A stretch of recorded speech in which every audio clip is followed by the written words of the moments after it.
Amazing grace, how sweet the sound that saved. Sino sa inyo yung nakakaalala dun sa kantang Words?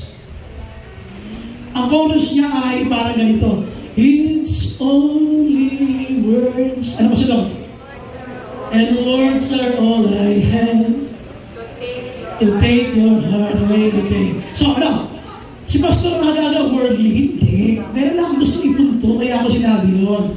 Words are very, very important. It can hurt you, it can motivate you, it can encourage you, or it can even kill you.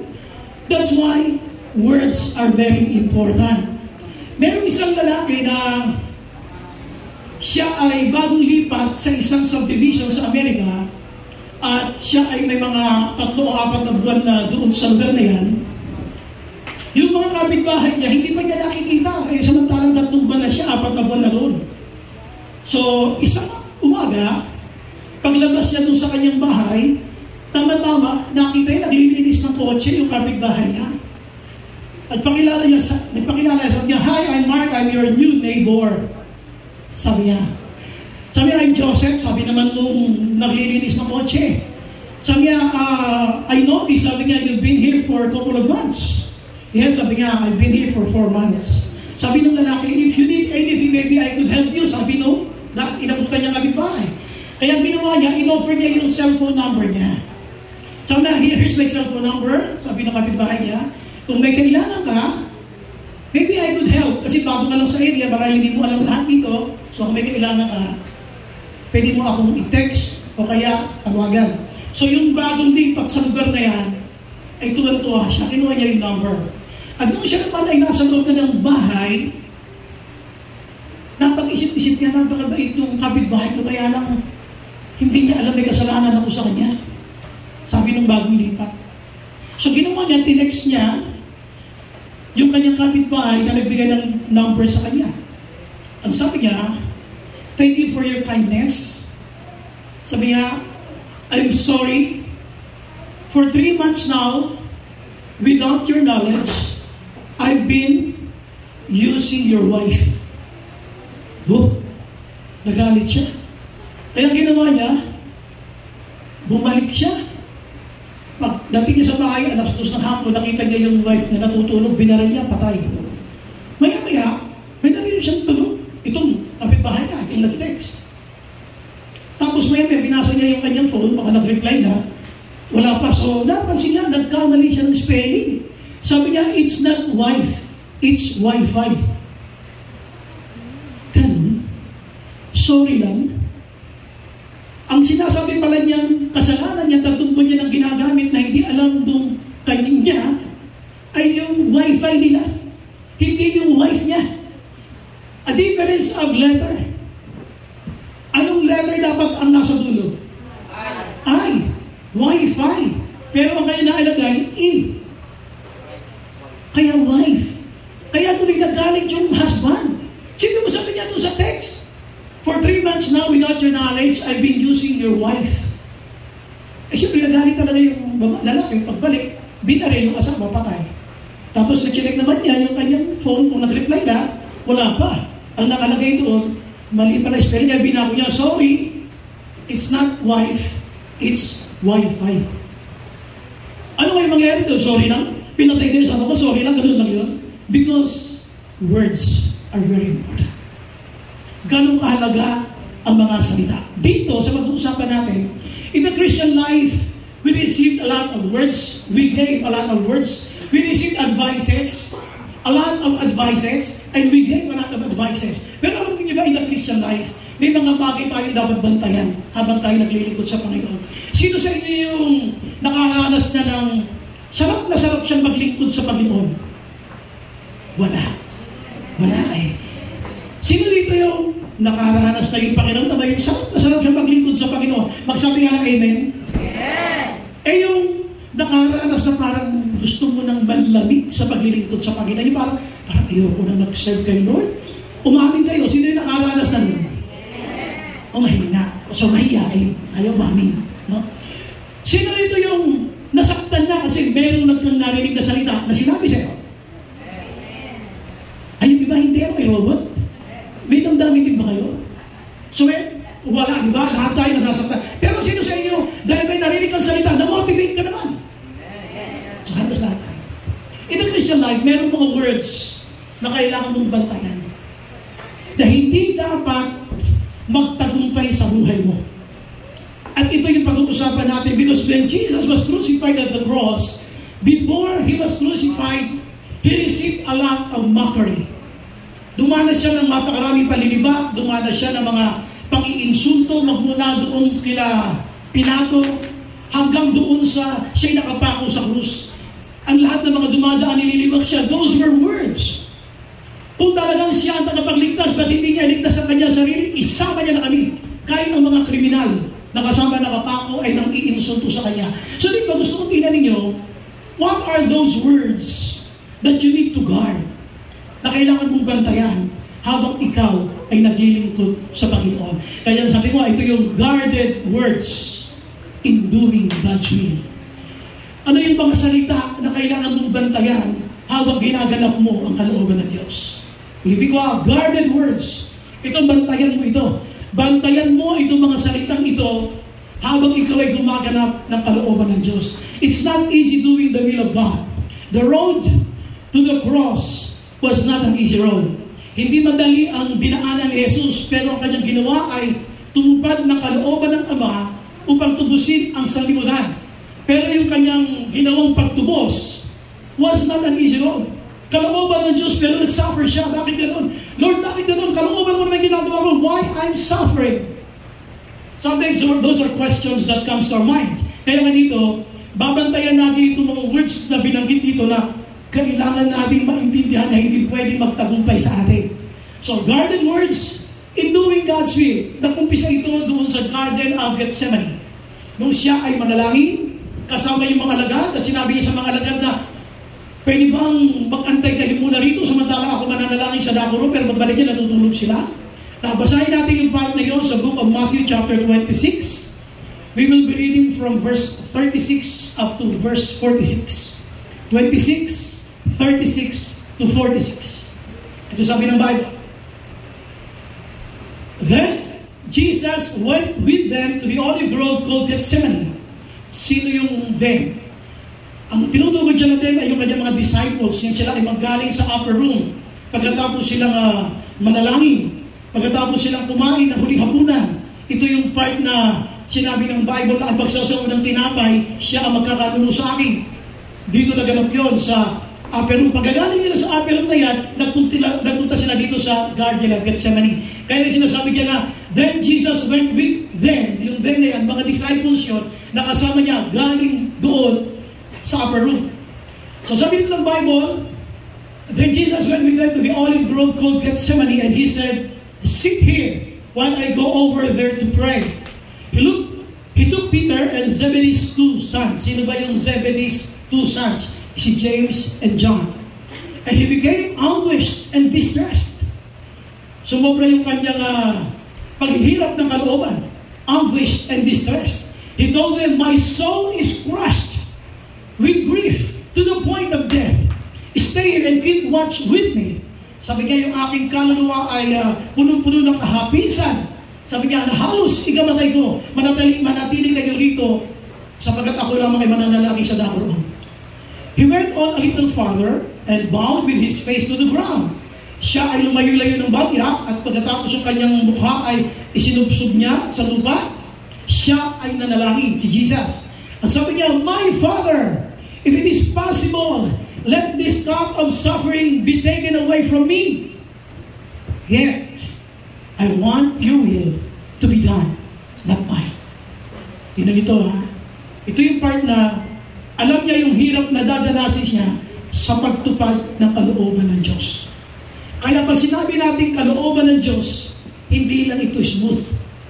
Sometimes when we say God's will, we thought it's smooth. No. He had to die and about to suffer doing the will of God. Kaya pag sinabi mo, kung kalooban ng Diyos, sige, alam mo, basta pinag-pray ko yung kalooban ng Diyos, do you really understand what God's will is? Pag sinabi mo, I'm praying for God's will, do you really understand what do you really want in life? Pag sinabi mong God's will, kalooban ng Diyos, naiintindihan ba natin ito ng lubos? Dito sabi ng Bible, yet I want your will to be done, not mine. Pagkatapos ito, sabi ng Bible, then he returned to the disciples and found them asleep.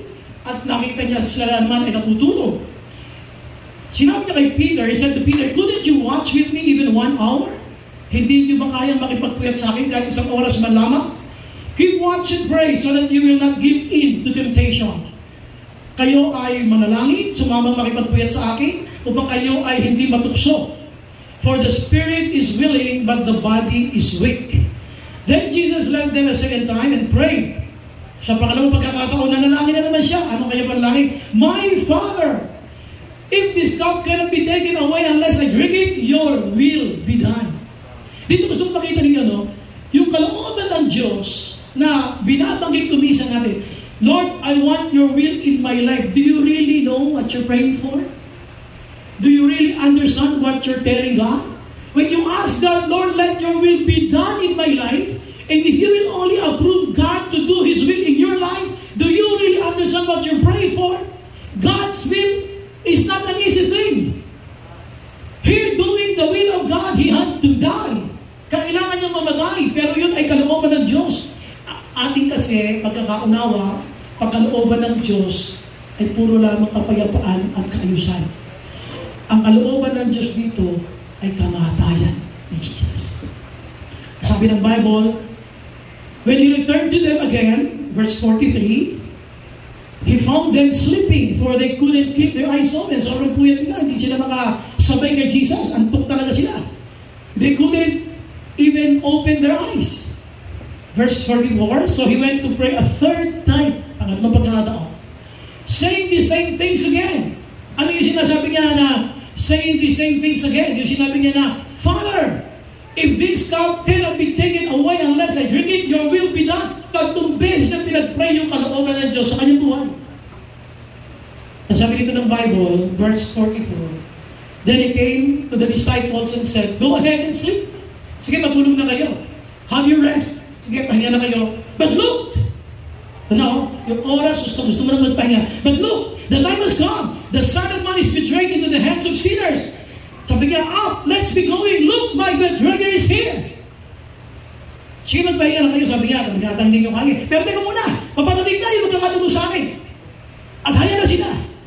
Ito sabi niya,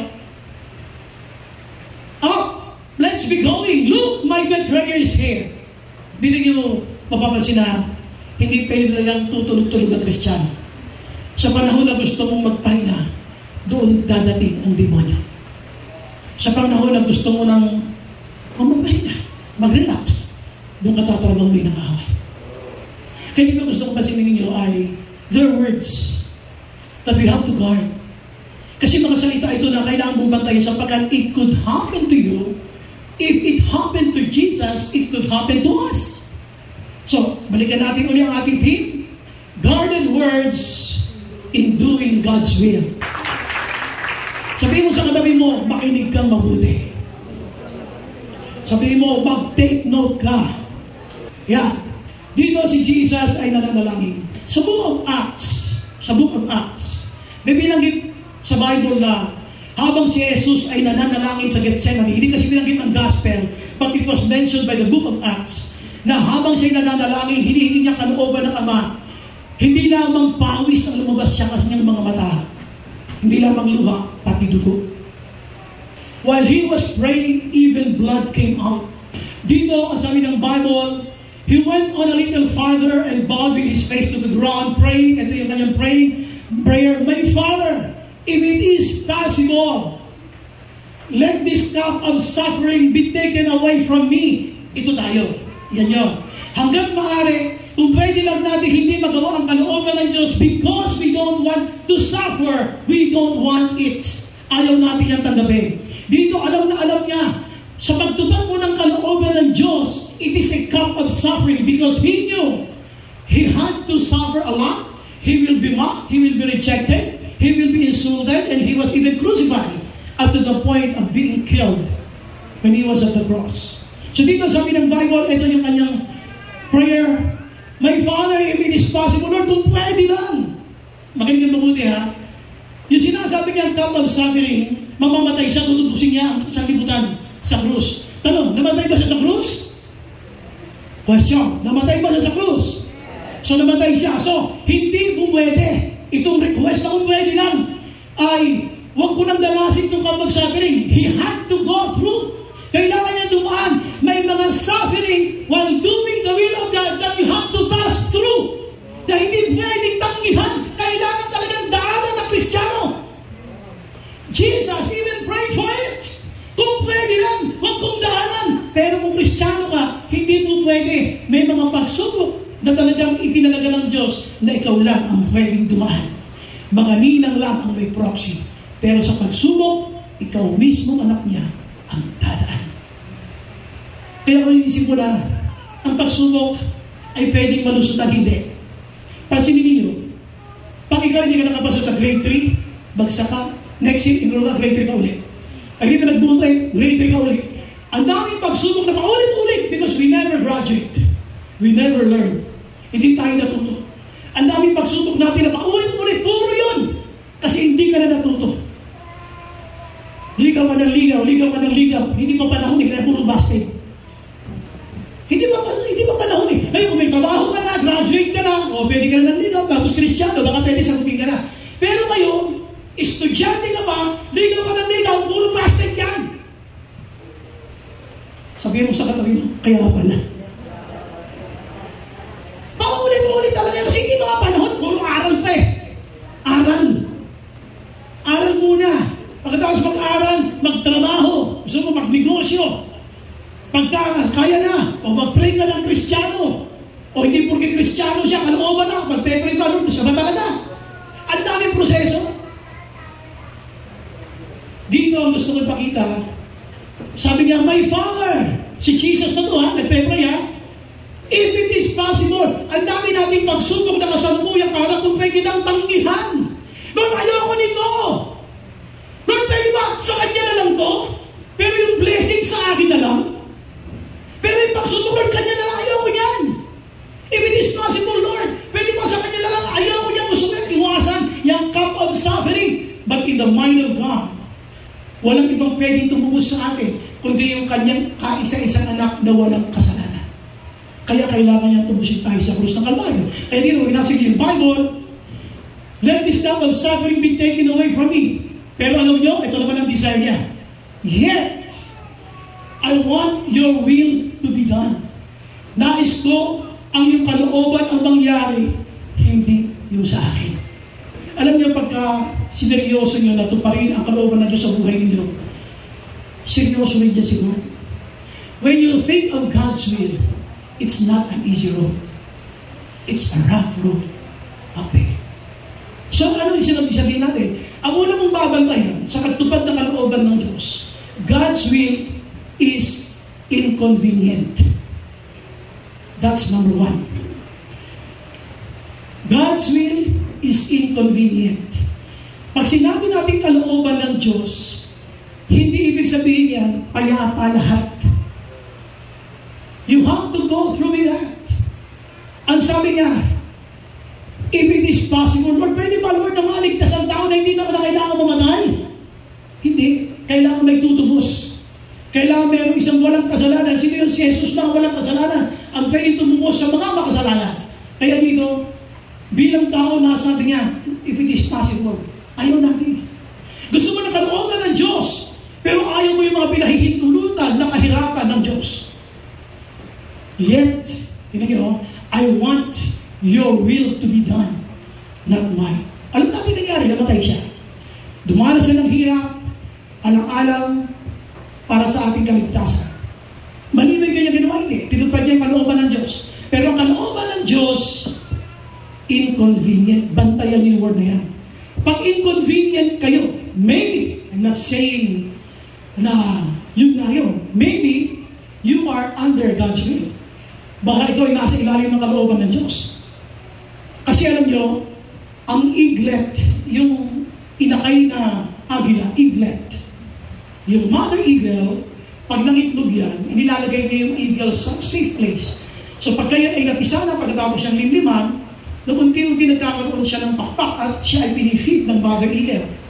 Pero pagka yung pakpak niya ay kumpleto na, ang ginagawa niya ay tinutulak niya yung palabas ng puga. Bakit? Para magamit yung pakpak. Pero oras na pag nahulog na yung inakay, at hindi nagamit yung pakpak niya, dire-diretso yung sa batuhan, sa ilalim. At siya naman ay bubulusot para damputin yung kanyang inakay, ibabalik ulit niya doon sa nest. Ngayon, may mga eaglet or eaglets na ayaw umalis talaga. Kahit marunong na rin yung ayaw umalis doon sa bahay. Ang ginagawa ng mother eagle, sinisira na yung puga. Inaalis niya yung nest. Kung mapapansin ninyo, discomfort could be a sign of God's will.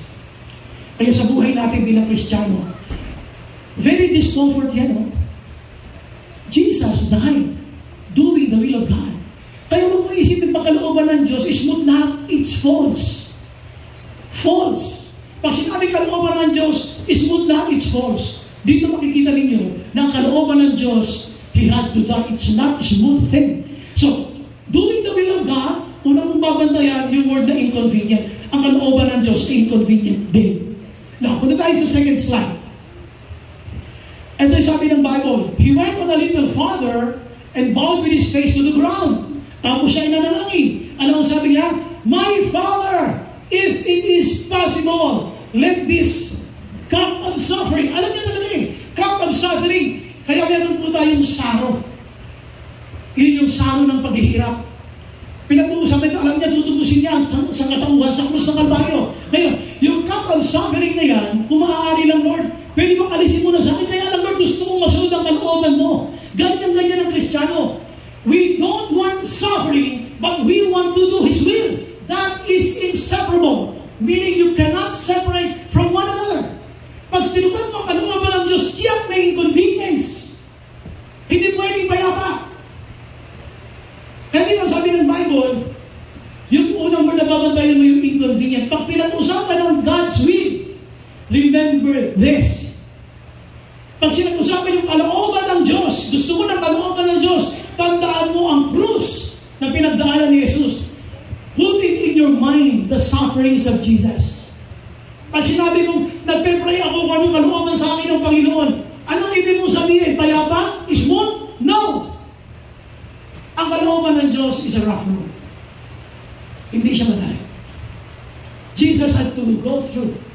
At mamaya sa second main, may makikita niyo mga pinagdaanan ni Jesus. So sinasabi lang natin, bantayan mo to. You're now a Christian. You'll be attending the church, matin ka sa CG nyo, cell group ninyo, faithful kapag Sunday, nandito ka, nandiyan ka sa Do 7, you're sharing the Word of God with other people. Tapos yun, may mga pagsubukan pinagdadaanan. Lord, I'm doing the will of God naman. Bakit po ganito? You might question God. Pwede ka magtanong. Pero dito, sabi dito ng Bible, kung maaari nga lang, Lord, if it is possible, let this cup of suffering be taken away from me. Ano yung mga suffering mo ngayon? Na kung maaari, Lord, alisin mo na. May mga suffering na pinayagan ng Diyos kasi meron siya magandang layunin. Kung minsan hindi mo lang siya matake at the moment, pero may mga bagay na pinayagan ng Diyos sapagkat meron siya magandang layunin. So, when you think of God's will, pag pinag-usapan natin yung gusto mo ng kalooban ng Diyos, tandaan mo ito yung krus. Hinumaran siya sa krus. Kalooban ng Diyos yun, ha? Nabuhat siya ng krus, pero kalooban ng Diyos yun. Sinibat siya sa pagiliran, pero kalooban ng Diyos yun. Sabi mo, nagpipray ka ng kalooban ng Diyos, naiintindihan mo ba ang pinapanalangin mo? Are you prepared to go through the process of doing the will of God? That's why you have to think of the word inconvenient. Huwag na huwag nyo iisipin na pinabayaan na tayo ng Diyos kasi inconvenience ang dinadanas mo ngayon dahil sa pagtupad sa kalooban ng Diyos. Sabi mo sa tayo mo, kaya pala. Masyado tayo pinapaniwala ng demonyo na ang kalooban ng Diyos ay smooth.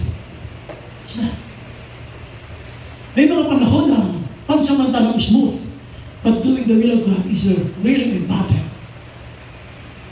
Gagawin ko ba ito o hindi na? Kung ako na masusunod, ayaw na. Pero hindi. You have to go through this. So, first word to guard, the word inconvenient. Kapag mayroong mga inconveniences sa iyong buhay, Huwag ka agad nagtatampo sa Diyos. Huwag ka agad sumasama ang loob mo kay Lord. It could be a sign that you're on the right track. Pwede ko pala tandaan na nasa tamang kalsada. Now let's go to number 2. So, mapapasin nyo dito, hindi na natin pag-usapan yung kanyang kamatayan, nabatay siya sa krus. Hindi na. Palad na agad tayo nung siya ay mag-resurrect. Palad na agad. The traitor, Judas, have given them a pre-arranged signal. Ito yung nagkita sila doon sa Garden of Gethsemane. Nung siya ay inaresto. So, nung inaresto si Jesus, ang bili ni Judas sa mga sundalo na nanghuli sa kanya, then the traitor Judas had given them a pre-arranged signal. Kumbaga, meron siya mga kakutsara. Sabi niya, yung halikan ko, sabi niya, malalaman niyo kung sino yung Jesus, ha? Yung hahalikan mo. You will know which one to arrest. Kung sino a-arrest sa inyo, you will know which one to arrest when I greet him with a kiss. Sino yung humalik sa kanya? Anong pangalan humalik sa kanya? Hindi lahat na humahalik sa iyo ay totoo. Iba dyan, Judas! Huwag ka nag-react. Nahalik ka na ba? Dito, may mga humahalik na Judas. Ang ganda ng grip niya. Oh. So Judas came straight to Jesus. Wow. Alam niyo ba ito? So Judas came straight to Jesus. Alam niyo yung mga taong guilty daw? Yung mga taong guilty o kaya may kasalanan. Di ba sabi nila, tingnan mo sa mata? Hindi rin makakatingin sa'yo ng diretso. Hindi totoo yun. Pinasisinungalingan ng Biblia.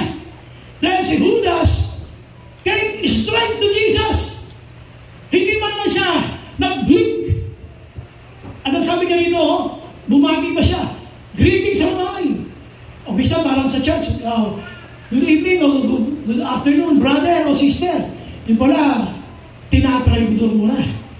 Ito, malinaw siyang tinatraidor. Kaya sabi ko sa inyo, nung panahon noon, ang uso ay marites. Ano nga yung marites? Mga ano yung marites? Mga chismosa. Ngayon wala na si marites. Si Trina na. Trinaidor ka. Wala na si marites, si Trina na. Trinaidor niya si Jesus. So sabi nga nito, ang aarestuin ninyo, yung hahalikan mo. At dire-diretso siya. Na napunta kay Jesus at ang sabi niya, greetings are mine. He exclaimed and gave him the kiss. Wow! Yan yung halik na hindi mo papangarapin. Sapagat ikaw ay, yun ay yung halik ng pagkakanulo.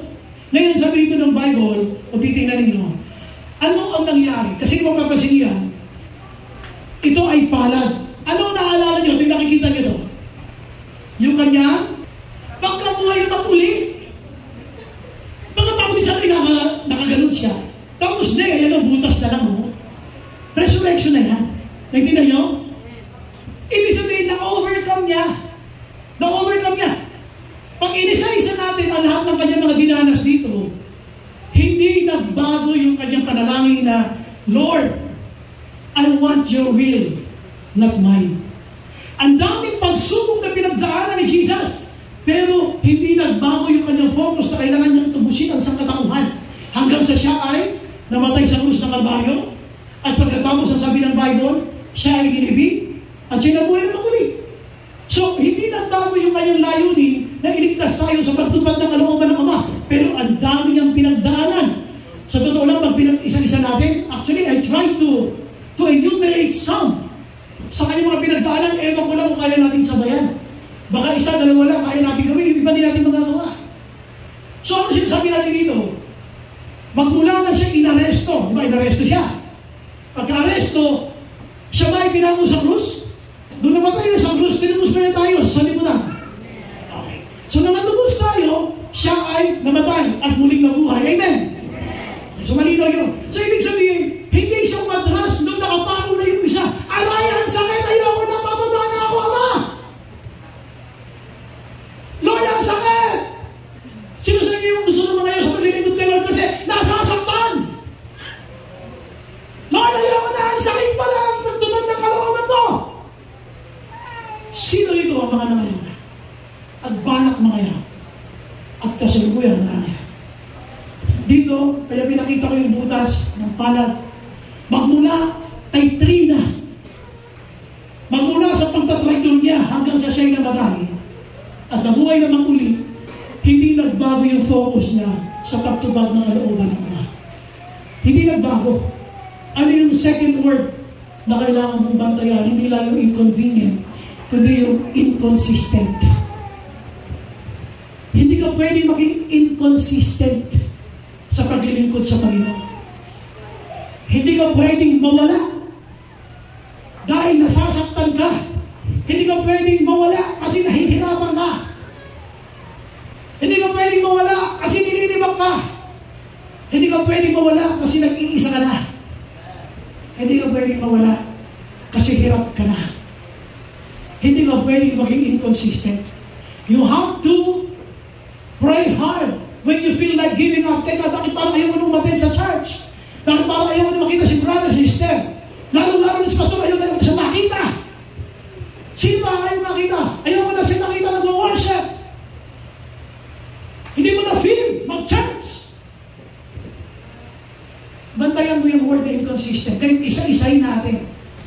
Yung mga na-overcome ni Jesus, but He remained consistent hanggang sa katubusan niya sa atin sa krus ng Kalbaryo, hanggang sa nabuhay na maguli, patunay ang butas sa kanyang palad.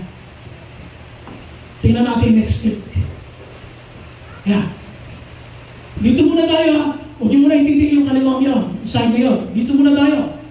Basahin natin sa Luke chapter 9 verse 92. Ang sabi ng 22, the Son of Man, yung anak ng tao, si Jesus, the Son of Man must suffer many terrible things. Grabe. Doing the will of the Father yan ha. Tinutupad rin niya ang kalooban ng Diyos. Pero sa pagtupad niya ng kalooban ng Diyos, He must. Take note of the word must. That is mandatory. That is compulsory. Hindi yan suggestion. Man, I suggest will suffer. No. The Son of Man was requested to suffer. No. The Son of Man must. Very strong. The Son of Man must suffer many terrible things. Ano yun? He said He will be rejected by the elders, the leading priests, and the teachers of religious law. He will be killed. After no suffering, there will be killing. Yan ang pagtupad sa kalooban ng Ama. Naiintindihan mo pa pag sinasabi mo, Lord, yung kalooban mo po, naiintindihan ba yung pinag-pray mo? Naunawaan mo ba siya? O baka akala mo kasi pag pinag-pray mo, smooth? It's false. Ganyan tayo dayain ng demonyo. Kaya pagka ikaw mayroong mga inconveniences sa Christian life mo, akala mo pinabayaan ka na ni Lord, samantalang naglilingkod ka sa Kanya. Yun po ay false. Yung sasabihin mo na, mayapa ang lahat, okay ang lahat, kasi ginagawa mo kalooban ng Diyos. Maraming inconveniences. Take note of this. The Son of Man must suffer many terrible, plural, terrible things. Ano mga tinatalas mong terrible things in your life? Finances, health, relationships, issues of family, with your relatives, with your loved ones. The Bible is clear. The Son of Man must suffer many terrible things. Alam nyo, okay na sana kung wala yung terrible eh. The Son of Man must suffer many things. Pero sabihin mo, must suffer many terrible things. That's you and me. Yung mga pinagdadaanan natin. It's a must in doing the will of the Father.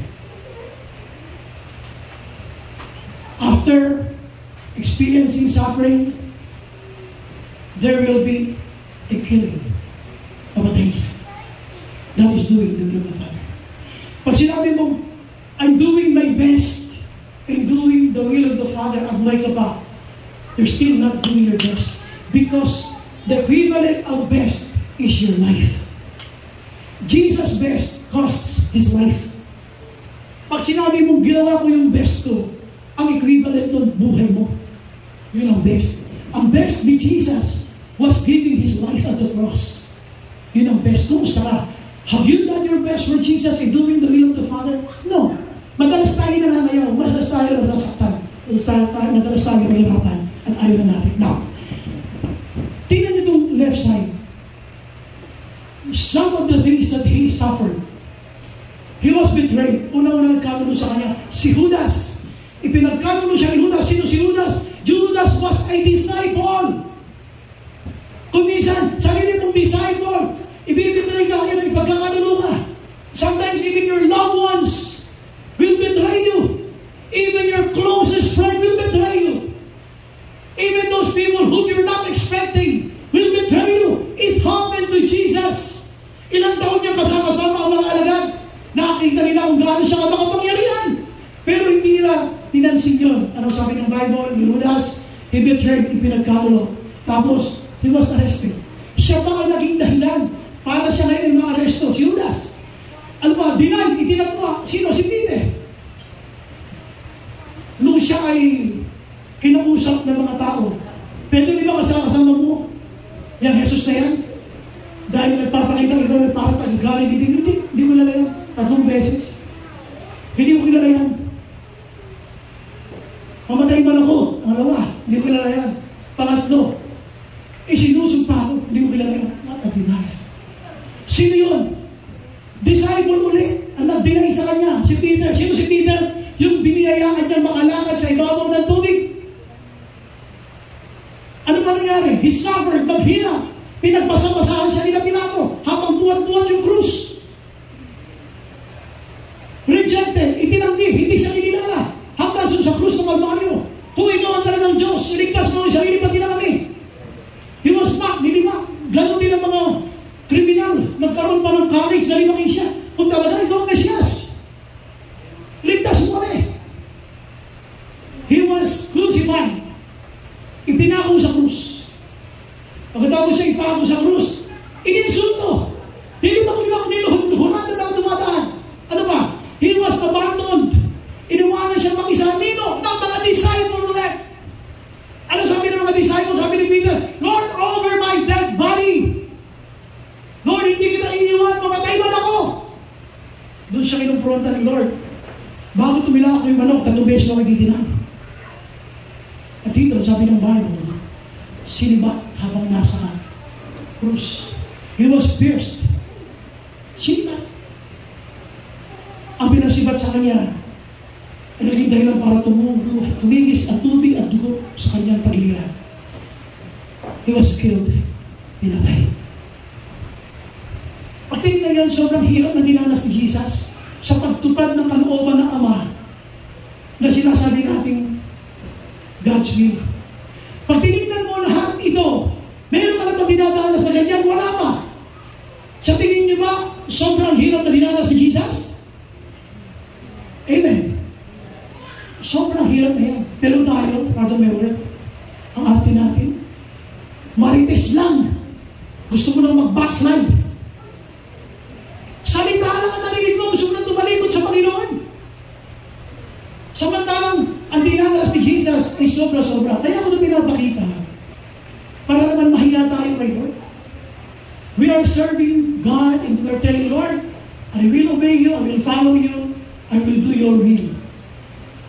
Saan ka ba dyan? Wala pa eh. Hindi ka ba ina-arresto eh. Hindi ka ba sinasaksak sa tagiliran eh. Wala pa. Pero yan ay part ng pagsunod sa looban ng Ama. Tandaan nito ha, He must suffer many terrible things. Ngayon, lahat ito na-overcome ni Jesus. Kaya pag umatras tayo, atras natin ito, makikita niyo dyan, na-overcome niya yung cross. Kaya siya nabuhay na muli. Consistent. Kahit ang daming trials, tuloy-tuloy siya. Nagawa niya yung kalooban na hanggang sa siya ay muling mabuhay. Palakpakan natin natin ito. So second word na gusto kong bantayan natin, yung word na inconsistent. Baka inconsistent na tayo. First word is inconvenient. Ang pagtupad ng kalooban ng Ama ay hindi ibig sabihin ay smooth lahat. Mayroong inconveniences at mayroong temptation to be inconsistent. Baka mayroong panahon na ayaw ko na. Ito is a sign na na-overcome niya lahat yun. Siya pinako, pero pagkatapos siya pinako, siya nabuhay naman ulit. Ngayon gusto ko tingnan niyo rito, next slide balik tayo. Yung sinasabi rito na, He will be killed. Doing the will of the Father is not smooth. Merong suffering and eventually, mayroong killing. Kaya gusto ko isipin ninyo na pagtupad sa kalooban ng Ama, you have to be consistent despite of this. Sa kabila na meron kang dinadanas sa ganitong kahirapan, hindi ka mo pwedeng huminto dahil pinakita ni Jesus na ang lahat ng ito ay kanyang napagtagumpayan. Amen? Sa mga palakpakan sa mga. God-word words, including God say, number one?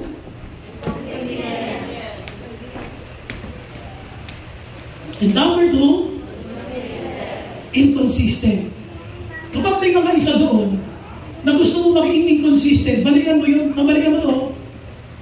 Gusto mo maging inconsistent sa magiging Kristiyano mo, ayaw mo na. Gusto mo na mag-relax, gusto mo na rito, gusto mo na manlamig. Tatanungin na, ipinako mo na ba? Tanong sa kanila, ipinako mo na ba? Hindi mo pala eh. Bakit naging inconsistent ka? Pangalawang tanong, sinipat ka na ba? Tanongin mo, sinipat ka na ba? Wala naman eh. Hindi ka pa sinisipat eh, pero gusto mo maging inconsistent? Wala. Subantayan mo yung mga words na yan na makikita niyo na overcome ni Jesus. So, number one ulit, number one? Inconvenient. Guard that word. Ano ba ng Diyos di lagi smooth? Number two, hindi lang inconvenient. Number two, inconsistent. Now, punta natin yung number three. Yan. Dito, sumigaw si Jesus. Nung panahon na yan na si Jesus ay nakabayumay sa krus ng Kalbaryo. Habang siya nakabayumay, sabi ng Bible, at noon, darkness fell across the whole land. Alam niyo, pag binasa ito, napakagandang dami. Sabi niya, nung katanghalian na yan, biglang nagdilim ang buong kapaligiran. The whole land until 3 o'clock, 3 hours of darkness. 12 o'clock at noon, 12 o'clock, up to 3 p.m., total darkness. At noon, darkness fell across the whole land until 3 o'clock. At about 3 o'clock, Jesus called out with a loud voice, Eli, Eli, lema sabachthani. He was shouting. Sabi niya, Ama ko, bakit mo ako pinabayaan? 3 hours of darkness. In the middle of darkness, Jesus shouted. At ang sigaw niya, bakit siya pinabayaan? Alam niyo, sa Christian life, kumisan natatanong natin si Lord, ano ba napala ako sa paglilingkod ko sa iyo? Parang wala naman. Ginawa ang kalooban mo, pero ito lang, dumanas na ako ng hirap. Pinahirapan ako ng mga tao, ipinako ako, pinatay ako. Isa tingin ko, nag-iisa na ako. Isa na lang yung paglilingkod natin kay Lord. Isa tingin niyo parang yung balik, parang kulang. Ang dami kong ginagawa para sa iyo. Tingin mo parang kulang. Yung balik niya. Ito yung maglawag niyo maiisip. Yung pangatlo.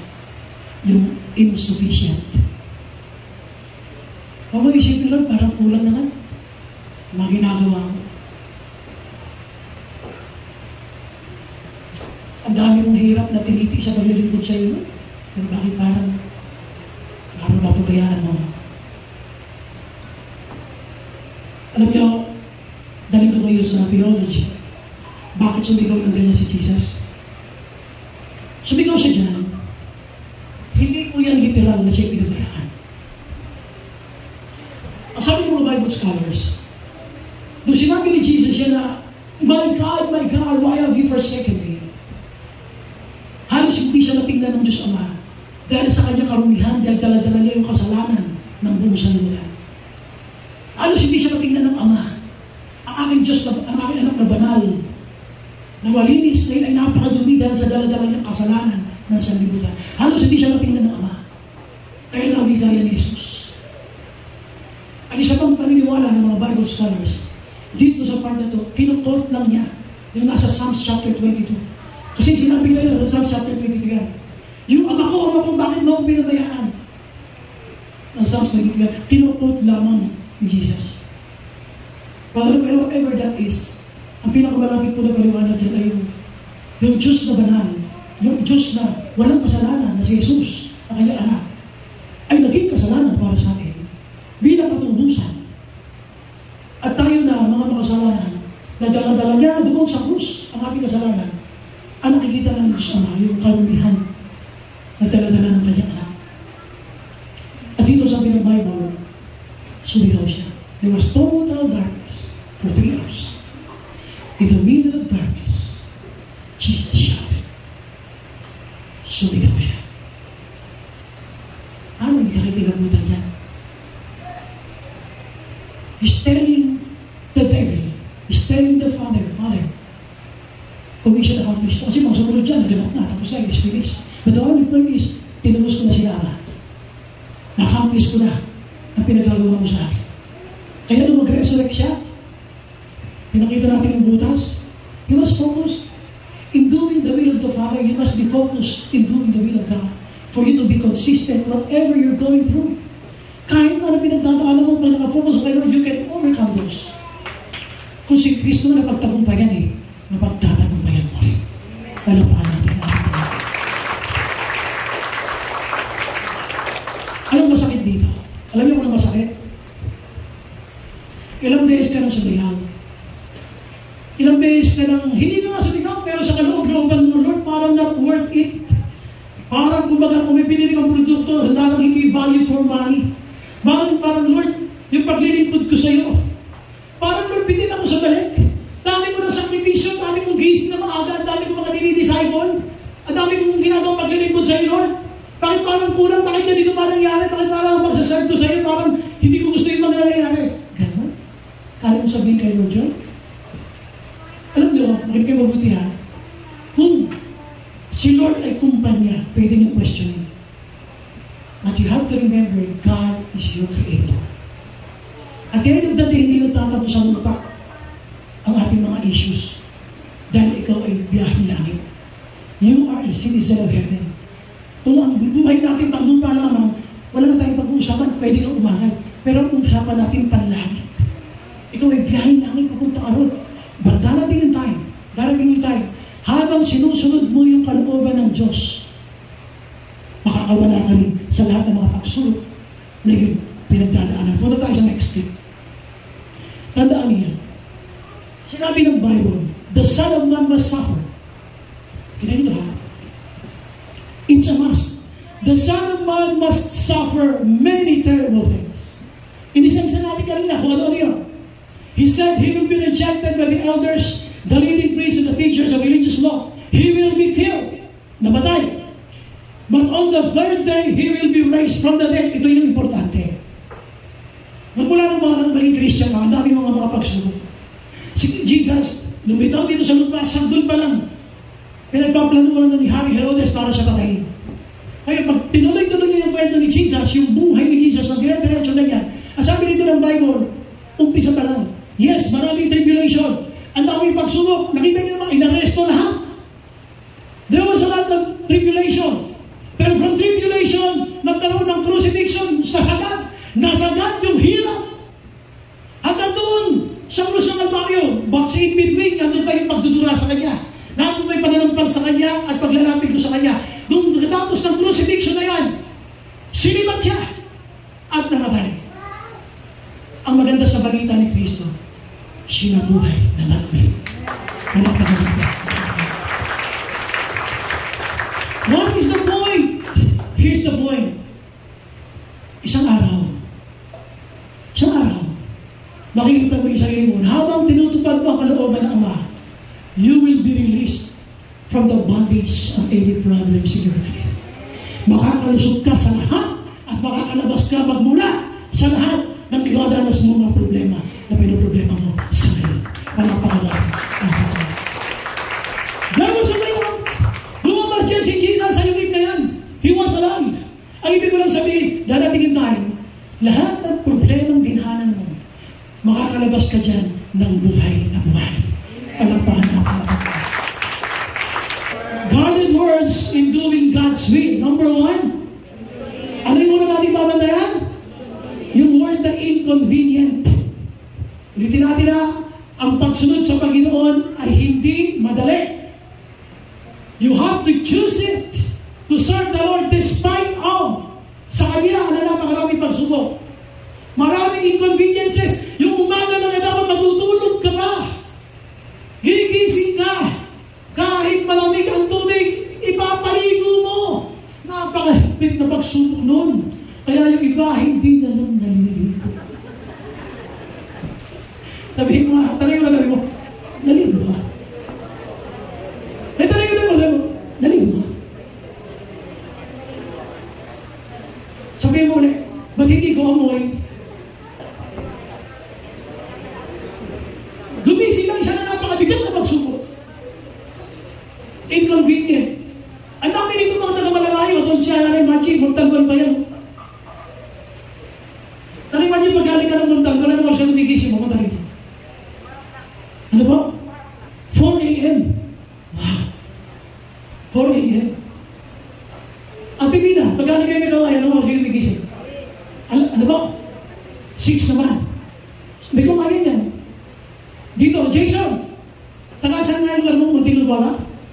Anong oras ka lumigising kung pumunta ka dito sa church? 5 a.m. Eh, masaya nyo nakihilig pa yan. Nakanantay ba yung bagyo sa mukha ng anak nyo yan? Sakripisyo talaga. Doing the will of God is inconvenient. Hindi ganun kadali. Sabihin mo sa kadali, hindi ganun kadali. That's why kaya lang pag binahal mo si Lord, iniibig mo siya, walang mahirap kasi ang lahat ay natuulot sa pag-ibig. So inconvenient. Number 2, inconsistent. Bantayin niyo yan, ha? What makes me inconsistent? Balikan niyo yung side na yun. Bakit? Were you mocked? Nilibak ka ba?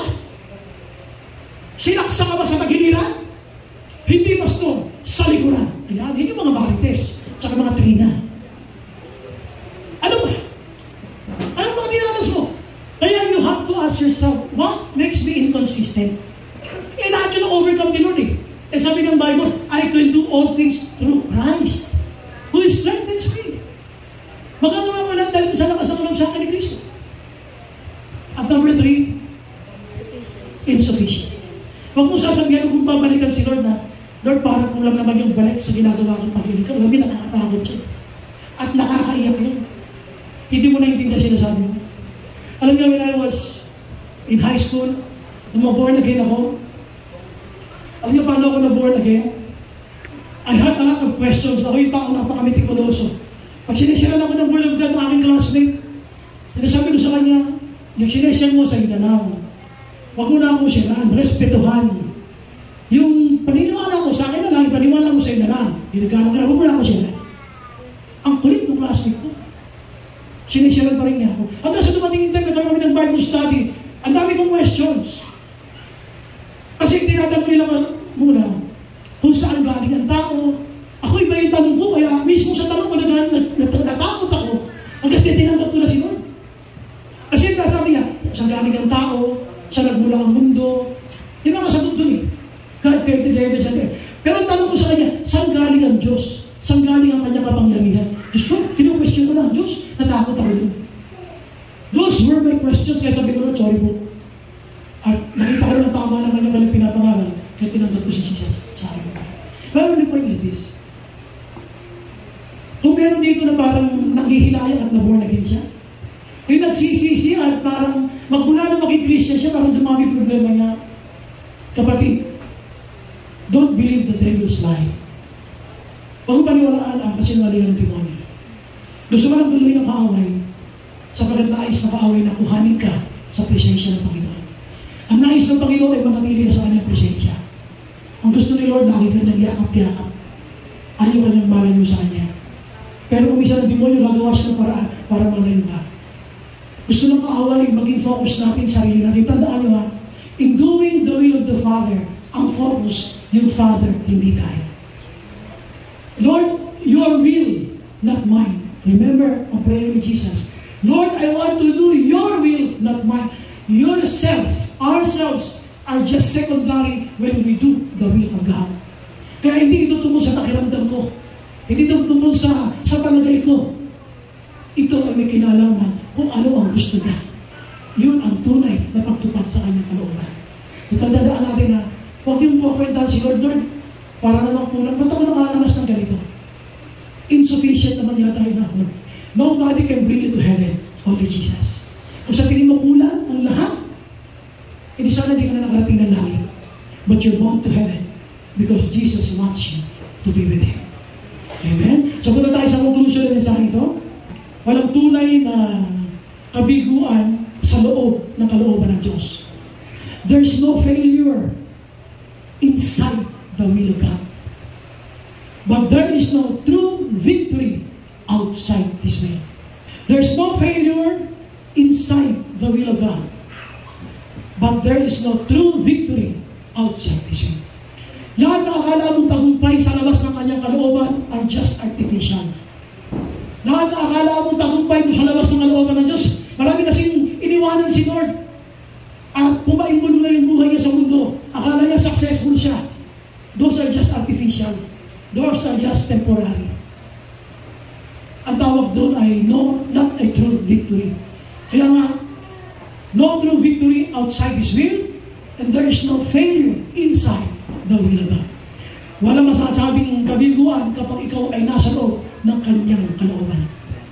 At wala namang totoong masasabing totoong tagumpay pag labas ka ng kanyang kalooban.